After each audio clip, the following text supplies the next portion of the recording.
చేసుకోవటం, అలాగే పిండి వంటలు చేసుకోవటం, ఆ తర్వాత ఆ కొత్త బట్టలు కొనుక్కోవటం, ఇవన్నీ మనం చూసినప్పుడు ఒక పండుగ వాతావరణాన్ని, ఒక ఆ ఎన్వైరన్మెంట్, ఆ వెదర్ను మనందరం కూడా మరి చూస్తూ ఉంటాము. అయితే ఈరోజు ఎందరో మరి క్రీస్తు మీద అక్కసుతో చాలా మాట్లాడుతున్నారు.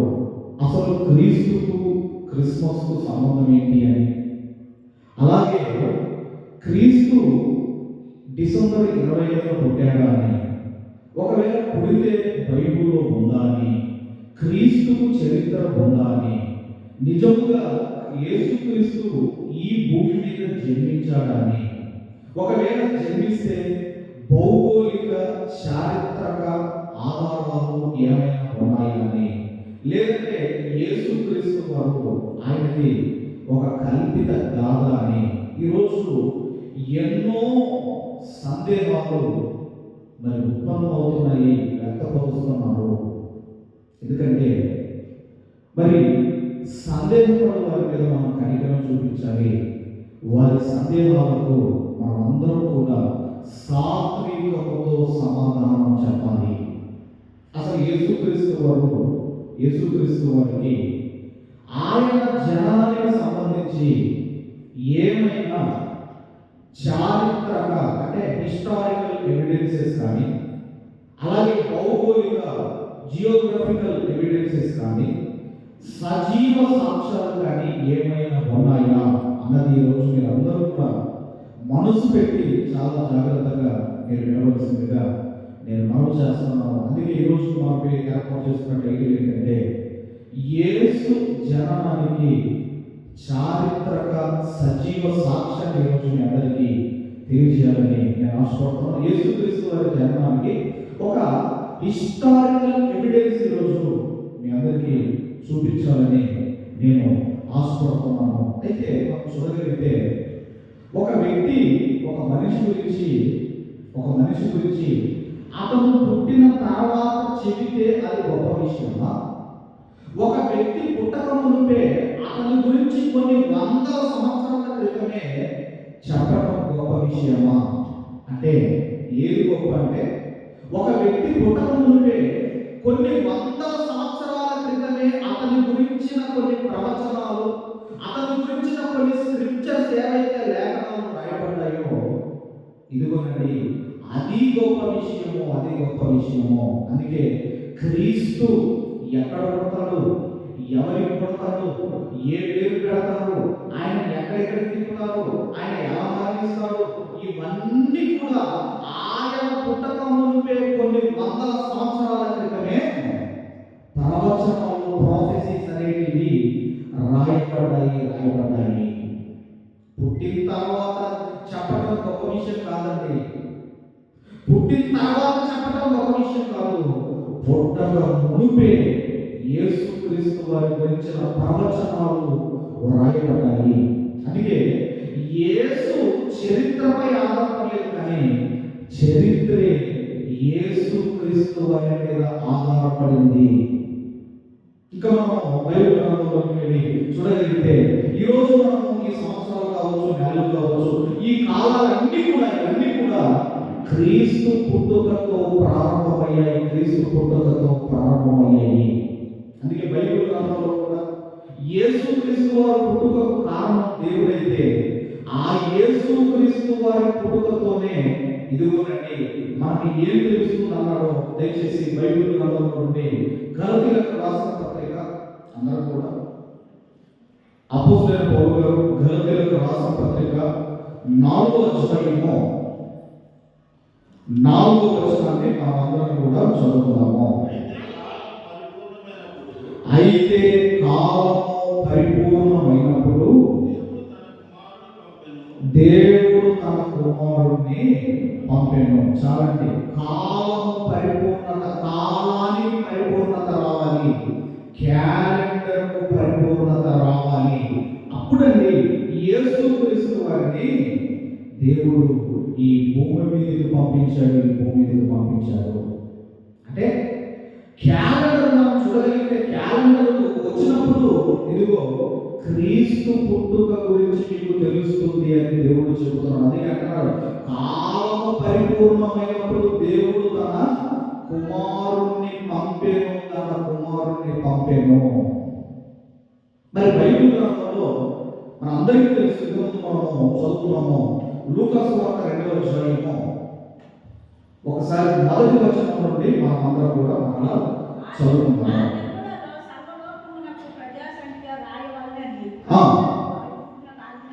కైసరు ఔగుస్తు వలన ఆజ్ఞ అయ్యను. ఇక్కడ మనం చూడగలిగితేనండి, ఈ కైసరు ఔగుస్తు ఇతని ఇంగ్లీష్లో ఏమన్నారంటే సీజర్ అగస్టస్ అంటారు. ఇతని ఇంగ్లీష్లో సీజర్ అగస్టస్ అంటారు. ఇతను రోమా మీద రాజయ్యాడు. రోమ రాజ్యం మీద రాజయ్యాడు.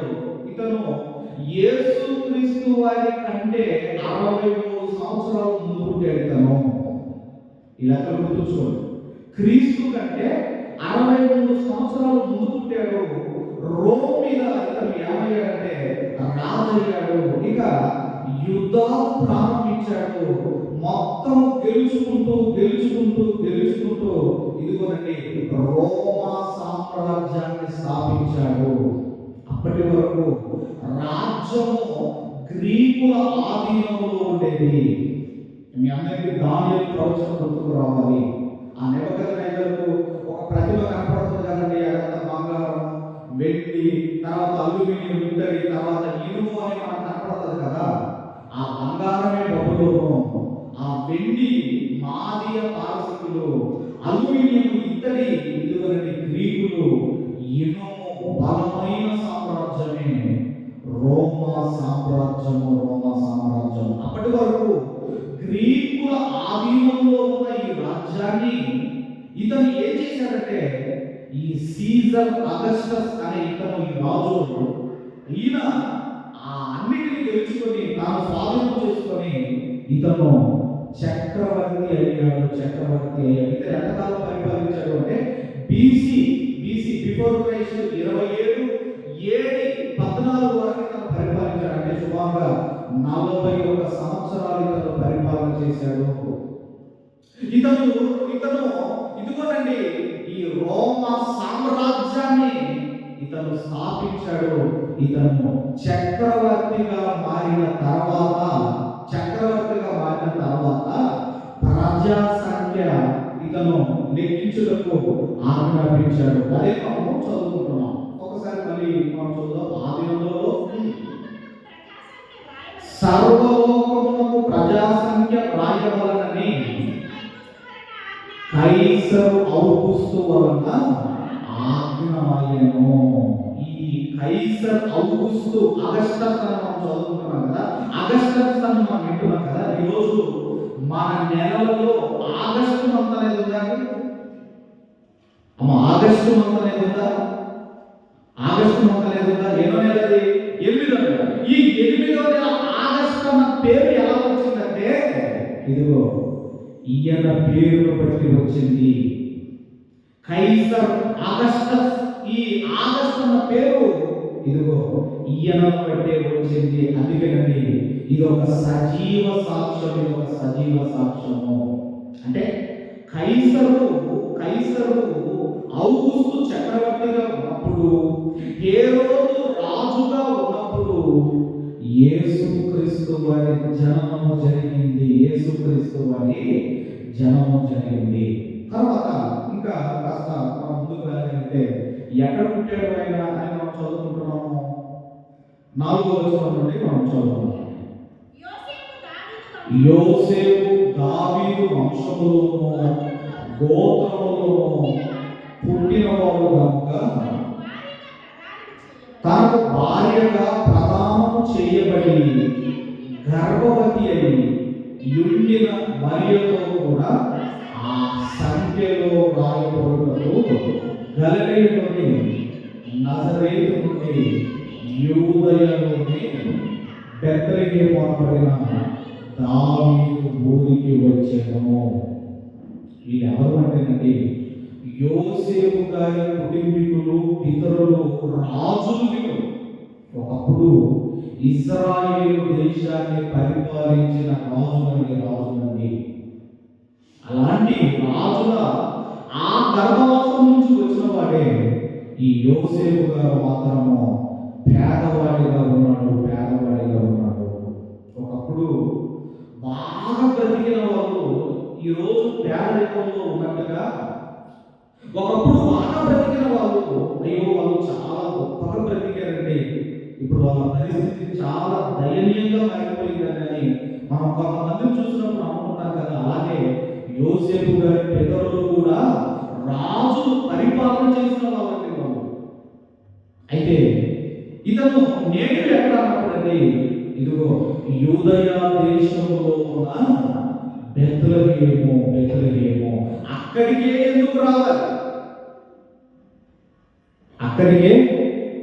ఎందుకు రావాలి అంటే యేసుక్రీస్తు వారి గురించి క్రీస్తుకు పూర్వము 735 సంవత్సరాల క్రితమే ఒక ప్రవచనం రాయబడింది.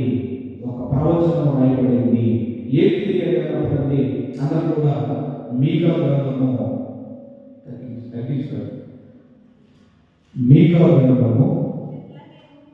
5వ అధ్యాయము 2వ వచనాన్ని దయచేసి చదువుతున్నామండి. బెత్లెహేము ఎఫ్రాతా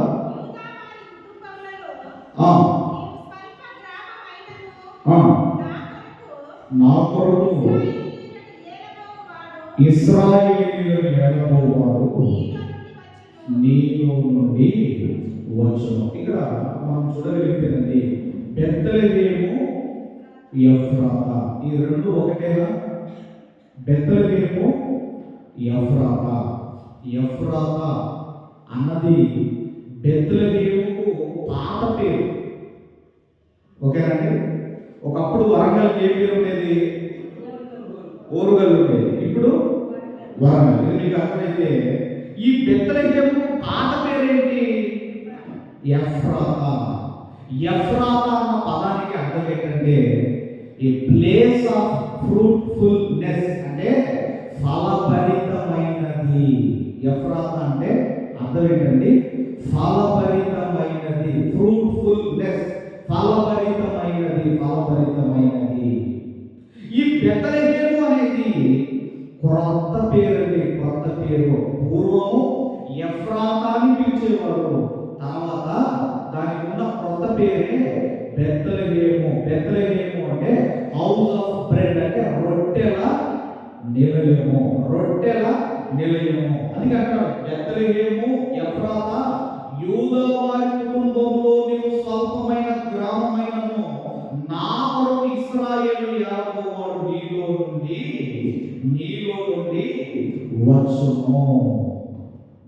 నుండి వచ్చును అంటున్నాడు.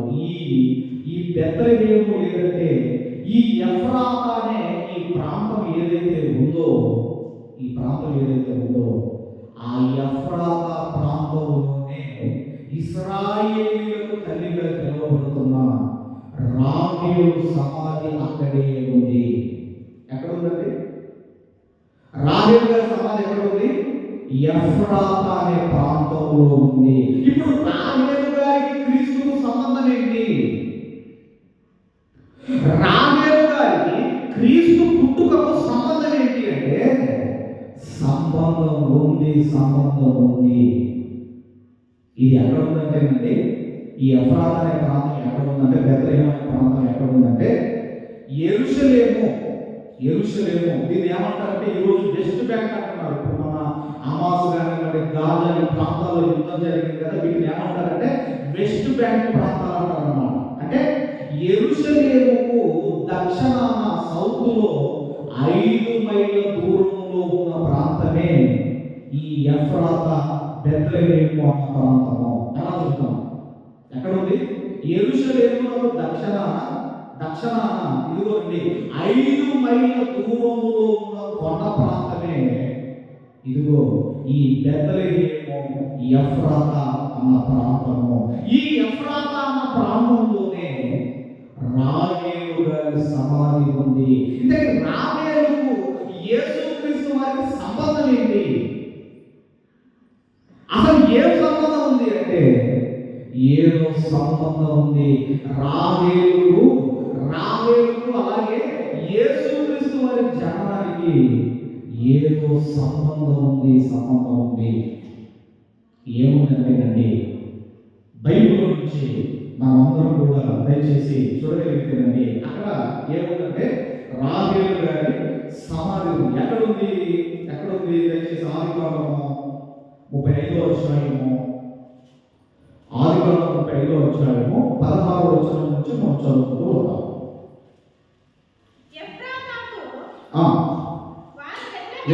వారు బేతేలు నుండి ప్రయాణమై పోయి ఎఫ్రాతాకు వెళ్ళు మార్గంలో మరికొంత దూరము ఉన్నప్పుడు రాహేలు ప్రసవించుచు ప్రసవ వేదనతో ప్రయాసపడెను.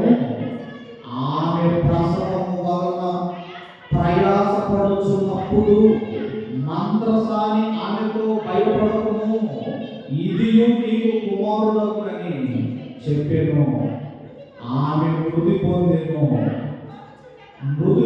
ప్రాణము పోచుండగా ఆమె అతనికి పేరు బెనోని అనేను. అతని తండ్రి అతనికి బెన్యామీను అను పేరు పెట్టెను. ఇదంతా ఎక్కడ జరుగుతుంది? ఎఫ్రాతాకు దగ్గరగా వచ్చారు, అంటే బెత్లెహేము ప్రాంతానికి దగ్గరగా వచ్చారు. ఇదంతా కూడా అక్కడే జరుగుతూ ఉంది. ఆమె ప్రసవ దినములు నిండిన తర్వాత ఆమె ఇక ఆ వేదంతో ఒక కుమారుని కని అతనికి బెనోని అన్న పేరుకి అర్థం ఏంటంటే దుఃఖపుత్రుడు, నా దుఃఖపుత్రుడు. బెనోని అన్న పేరుకి అర్థం ఏంటంటే నా దుఃఖపుత్రుడు అని ఆమె నామకరణం చేస్తే యాకోబు గారేమో బెన్యామీను అని నామకరణం చేశారు. అయితే ఆమె అక్కడ బాధపడుతూ భయపడుతూ ఏడుస్తూ ఒక కుమారుడికి జన్మనిచ్చి బెనోని అని ఎందుకు ఆ పేరు పెట్టింది? దుఃఖపుత్రుడు అన్న పేరు ఎందుకు పెట్టింది అంటే ఏదో లింక్ ఉందని. ఇక్కడ ఈ సందర్భానికి యేసుక్రీస్తు వారి జన్మకు ఏదో లింక్ ఉంది, ఏదో సంబంధం ఉంది. ఆ తర్వాత ఆ కుమారుడికి ఆ తర్వాత ఏం జరిగిందంటే అక్కడ తర్వాత 10వ వచనంలో అట్లు 10వ వచనం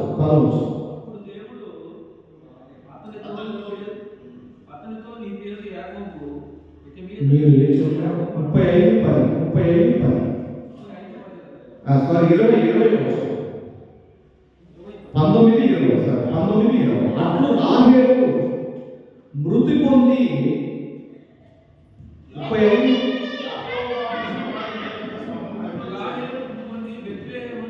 ఆదికాండము 35వ అధ్యాయము 19-20 వచనం. అట్లు రాహేలు మృతి పొంది బెత్లెహేము ఎఫ్రాతా మార్గమున పాతి పెట్టెను. అందుకే ఎఫ్రాతా అన్నది పాత పేరు, బెత్లెహేము అన్నది క్రొత్త పేరు. అక్కడే ఆ కుమారుని కన్నది బెన్యామీను. అక్కడే చనిపోయాడు. చనిపోయిన తర్వాత అక్కడే యాకోబు గారు ఒక సమాధి కట్టాడండి. తర్వాత మీరు చూడగలిగితే 20వ వచనంలో చూడగలిగితే యాకోబు ఆమె సమాధి మీద ఒక స్తంభము కట్టించాను. అది నేటి వరకు రాహేలు సమాధి స్తంభము. కొన్ని సమాధుల మీద స్తూపాలు కడతారు కదా, స్తూపాలు ముగ్గురుగా కడతారు కదా. అలాగే ఈ రాహేలు చనిపోయిన తర్వాత ఎఫ్రాతా అనే ప్రాంతంలో ఒక సమాధి కట్టించి ఒక రాయిని గుర్తుగా ఆ సమాధి మీద ఆయన పెట్టడం జరిగింది. అయితే అంటున్నాడు ఆ సమాధి నేటికి ఆ సమాధి ఉన్నది. మీరు గూగుల్లో కొట్టండి, రాహేలు సమాధి కొట్టగానే రాహేలు సమాధి ఫోటోస్ ఇంతకీ ఇది ఎక్కడ ఉన్నప్పుడు అండి యెరూషలేము నుంచి ఇదిగోనండి సుమారుగా ఎంత దూరంలో ఈ యొక్క సమాధి ఉందంటేనండి 1.5 మైళ్ళ దూరంలో 1.5 మైళ్ళ దూరంలో ఇదిగోనండి ఈ రాహేలు గారి సమాధి ఉంది. ఇశ్రాయేలు అందరూ కూడా ప్రతి పస్కా పండుగప్పుడు అంటే ఏప్రిల్ ఆ మాసంలో మీరు 7 రోజులు జరుపుకుంటారు కదండి. ఈ ప్రతి పస్కా పండుగప్పుడు ఆ రాహేలు సమాధి దగ్గరికి నడుచుకుంటూ వెళ్ళిపోతారు. సుమారు 1 అవర్ అక్కడికి నడుచుకుంటూ వెళ్ళిపోయి అక్కడ వీళ్ళు ఏం చేస్తారంటే ఆ సమాధి దగ్గరికి వెళ్ళి పిల్లల కోసం ప్రార్థన చేస్తారు. ఆ సమాధి దగ్గరికి వెళ్ళి కుటుంబాల కోసం ప్రార్థన చేస్తారు, బాలల కోసం ప్రార్థన చేస్తారు. ఇదిగో బానిసత్వం నుంచి విడుదల కోసము ఆ సమాధి దగ్గరికి వెళ్ళి ప్రార్థనలు చేసి భోజనాలు చేసి వీళ్ళు ఇంటికి వెళ్ళిపోతారు.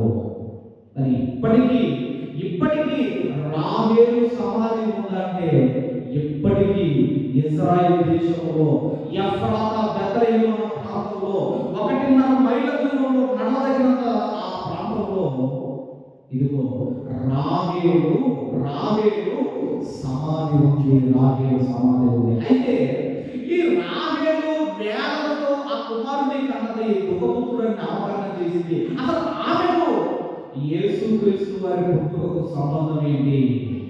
ఇప్పుడు అక్కడే ఎవరు జన్మించారో మనం చదువుతున్నాము లూకాసు 2వ అధ్యాయము.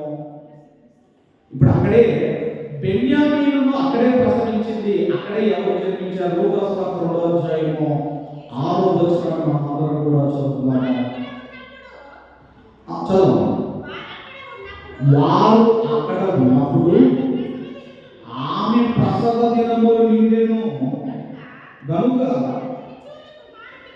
తన తొలుచూరు కుమారుని కని పొత్తి గుడ్డలతో చుట్టి సత్రములో వారికి స్థలము లేనందున ఆయనను పశువుల తొట్టిలో పరుండబెట్టెను. అంటే మీకా గ్రంథములో ఏదైతే ప్రవచనము ఉన్నదో ఆ ప్రవచన నెరవేర్పనేది ఇదిగోనండి 700 సుమారుగా క్రీస్తుకు పూర్వం 735 సంవత్సరాలు చెప్పబడిన ఆ ప్రవచన నెరవేర్పు మనం చూస్తున్నాము.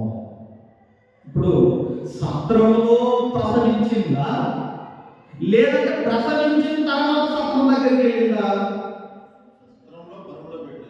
మనలో పాపడుతున్నారండి. ఏదైనా మన వాడారు ఏ పాట పాకలో పుట్టే పాట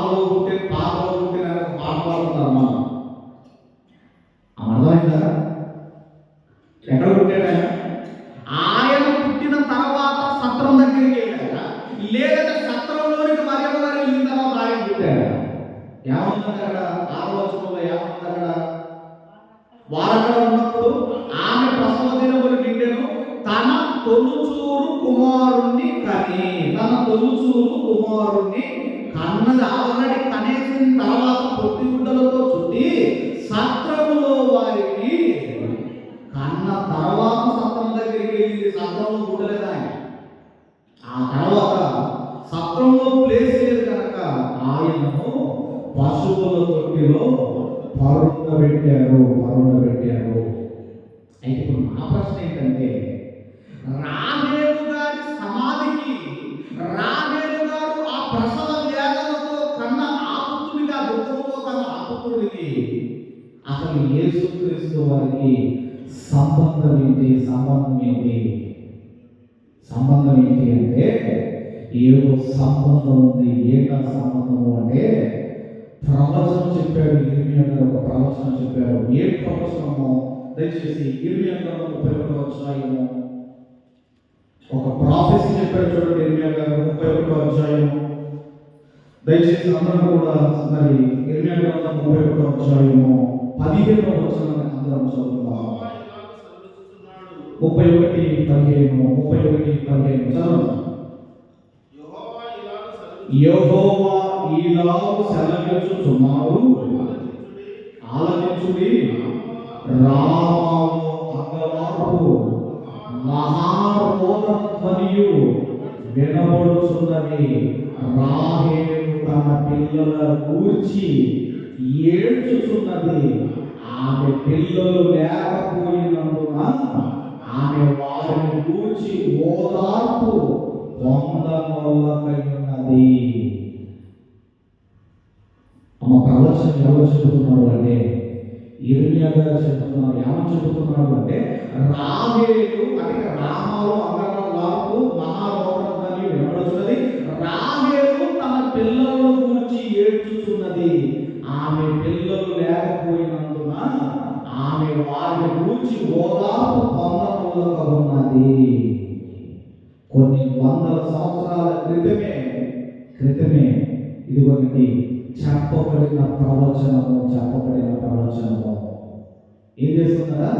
రాహేలు తన పిల్లల విషయమై ఏడుస్తున్నది. అందుకే ఇశ్రాయేలీయులు ఏం చేస్తారంటే ఆ సమాధి దగ్గరికి వెళ్ళి పిల్లలు పుట్టాలని కూడా వీళ్ళు ప్రార్థన చేస్తారు.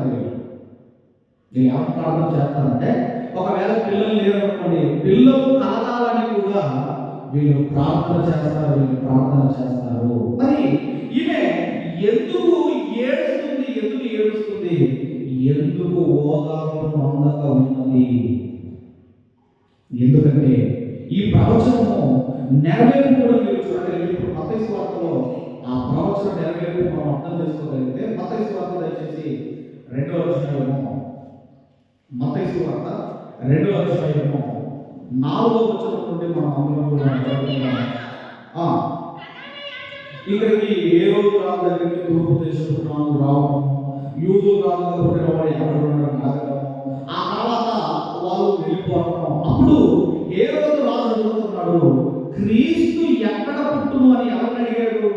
అక్కడున్న శాస్త్రులను అడుగుతున్నాడు.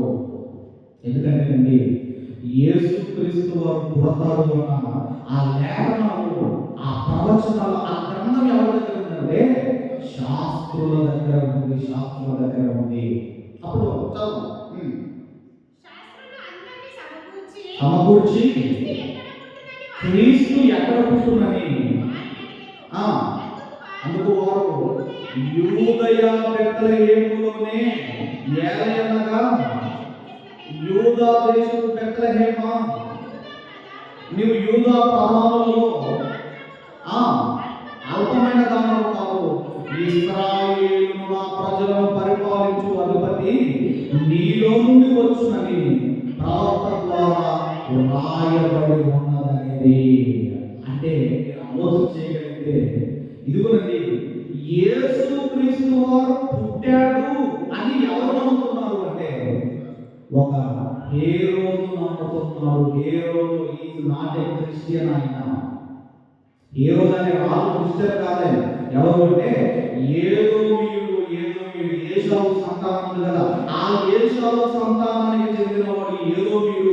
ఈ అన్యుడు ఏమి నమ్ముతున్నాడు అంటే యేసు క్రీస్తు వారు పుట్టాడు అని ఒక అన్యుడు నమ్ముతున్నాడు. ఒక అన్యుడు నమ్మి ఎక్కడ పుడతారో ఎందుకో సెర్చ్ చేయాలంటే వాళ్ళు అంటున్నారు యూదయ దేశపు బెత్లెహేములో పుడతాడు అని ఒక ప్రాఫెసీ ఉందండి.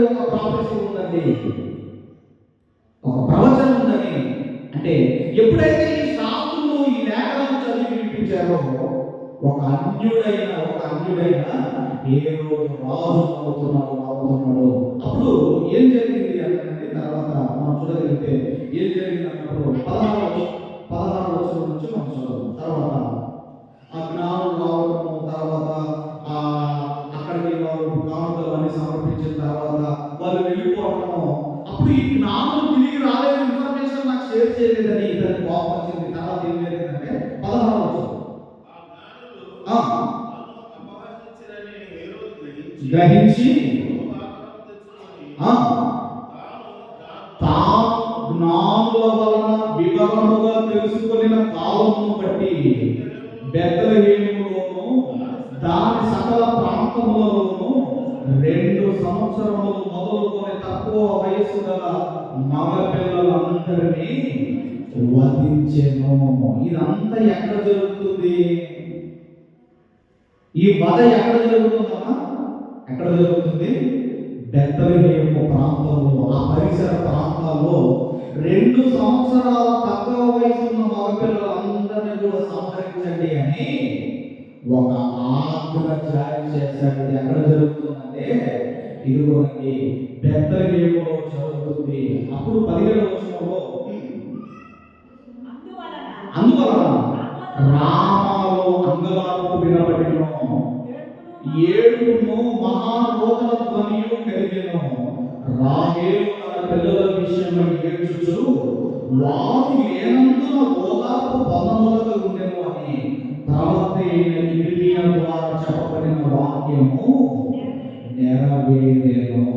అసలు ఈ రాహేలు ఏడుపుకు ఓదార్పు నొందక ఉండెను మనం చదువుకుంటున్నామే, దానికి ఇక్కడ జరిగిన సందర్భానికి ఇక్కడ ఉన్న ఈ సంఘటనకు సంబంధం ఏంటంటే ఇదిగోనండి యేసు క్రీస్తు వారు పుట్టిన తర్వాత అనేకమైన తల్లులకు ఇదిగోనండి కడుపు కోత కలుగుతుంది అని ఆనాడు ఆమె ఇశ్రాయేలీలందరి పక్షాన ఆమె వేదన పడ్డది, ఆమె ఏడ్చింది అన్ని ఇదిగోనండి ఈ ప్రవచనం మనం చెప్తున్నారు. అంటే అందరి పక్షాన, ఆ రోజు అందరి పక్షాన, అంటే ఈ ప్రాంతంలో భయంకరమైన బాధ జరగబోతుంది, ఈ ప్రాంతంలో ఇదిగోనండి ఒక భయంకరమైన పిల్లల బాధ జరగబోతుందని ఆ ఎఫ్రాతా ప్రాంతంలోనే తన కుమారుని కని బెనోయి అనే ఆ నామకరణం చేసింది. ఇదిగోనండి ఇశ్రాయేలు అందరికీ తల్లిగా పిలువబడుతున్న ఈమె ఇశ్రాయేలు కన్నుల కొరకు ఆనాడే ఏడ్చింది అనడానికి సూచనగా ఈ ప్రవచన నెరవేర్పు అనేది మనకు కనబడుతుంది. అందుకేనండి ఆమె ఎందుకు మరి అక్కడికి వచ్చిన తర్వాత ఎందుకు చనిపోవాలి? ఎందుకంటే యేసుక్రీస్తు వారు పుట్టిన తర్వాత ఆ ప్రాంతంలో అనేకమైన తల్లులకు కడుపు కోత కలుగుతుంది అని ఆమె ఏడ్చింది. ఆమె ఓదార్పు నొందక ఉండేమో అని మనం చదువుకుంటున్నాము. అంటే ఆ రోజు యిర్మీయా గారు చెప్పిన ఆ ప్రవచన నెరవేర్పు అనేది యేసుక్రీస్తు వారు జన్మించిన తర్వాత మనము చూస్తున్నాము. అది ఇక్కడ ప్రవక్త యిర్మీయా ద్వారా చెప్పబడిన ప్రవచనము నెరవేర్పు అనేది మనకు కనపడుతుంది. అందుకేనండి యేసుక్రీస్తు వారు పుట్టాడు అంటకు చారిత్రక ఆధారం ఏంటంటే నేటికి ఇజ్రాయెల్ దేశంలో ఒక 1.5 మైల్ దూరంలో రాహేలు సమాధి ఉంది. అంటే రాహేలు సమాధి ఉన్నది అన్నది ఎంత నిజమో యేసుక్రీస్తు వారు పుట్టారు అన్నది అంతే నిజము. రాహేలు ఇదిగో ఉన్నది అన్నది ఎంత నిజమో యేసుక్రీస్తు వారి చరిత్ర ఉన్నది అనేది కూడా అంతే నిజము. అందుకేనండి బైబిల్ నిజం, యేసు ప్రభువారు నిజం, యేసుక్రీస్తు వారు జన్మించాడు అనేది నిజం, యేసుక్రీస్తు వారు నడిచిన ప్రాంతం నేటికి ఉన్నది అనేది కూడా నిజం. కానీ కొంతమంది అకస్సుతో ఇదిగోనండి అసలు యేసు ప్రభు చరిత్రలో లేదని చాలా మంది మాట్లాడుతున్నారు. మరి సమాధి ఉన్నదే,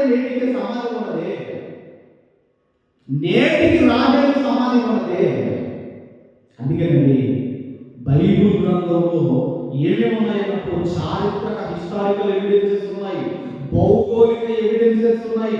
సజీవ సాక్ష్యం ఏంటంటే ఆగస్ట్ అని మంది ఆలోచిందంటే సీజర్ ఆగస్టస్ తన పేరు మీదనే ఆగస్ట్ అని నెల వచ్చిందా. ఇన్ని సాక్ష్యాలు కనబడుతున్నప్పుడు యేసుక్రీస్తు వారు లేడు అనడం అనేది అది తప్పు. కాబట్టి యేసుక్రీస్తు వారి జన్మకు ఇదిగో రాహేలు అక్కడ ప్రసవించి మరణించినందుకు ఇదిగో లింక్ చూడండి. అంటే ఆనాడు అందరి తల్లుల కోసము ఆమె ప్రసవేదన పడి ఆమె ఏడ్చింది అన్నదానికి సాదృశ్యముగా ఇదిగో ఈ ప్రవచనము చెప్పబడింది. మరొకసారి ప్రవచనం చూసుకొని మనం ముగించుకున్నాం. 17వ వచనం చదువుకొని వచ్చుకున్నాం. 17వ వచనం. అందువలన రామాలో అంగలార్పు వినబడెను, ఏడుపును మహాధ్వనియు కలిగెను. రాహేలు తన పిల్లల విషయమై ఏడ్చుచు వారు లేనందున ఓదార్పు పొందనలకు ఉండెను అని ప్రవక్త అయిన యిర్మీయా రాయబడిన లేఖనము నెరవేరేను. యేసుక్రీస్తు వారు బ్రతికించడానికి ఎంతో మంది పసిపిల్లలు ఇదిగోనండి వారి ప్రాణాలు అర్పించారు. అది పాపంలో సందడిగా యేసుప్రభు సందడి అక్కడ పసిపిల్లలు ఎంతో మంది వారి ప్రాణాలు అర్పించి యేసుక్రీస్తు వారిని బ్రతికించుకున్నారు. కాబట్టి ఆయన పుట్టుక నిజం, ఆయన చరిత్రలో ఉన్నాడు అనేది నిజం, ఆయన నడిచిన దేశం ఇంకా ఉన్నది అనేది నిజము. అన్నీ కూడా ఎవిడెన్సెస్ ఇంకా చాలా ఉన్నాయి. దేవుని మాటలు మన హృదయంలో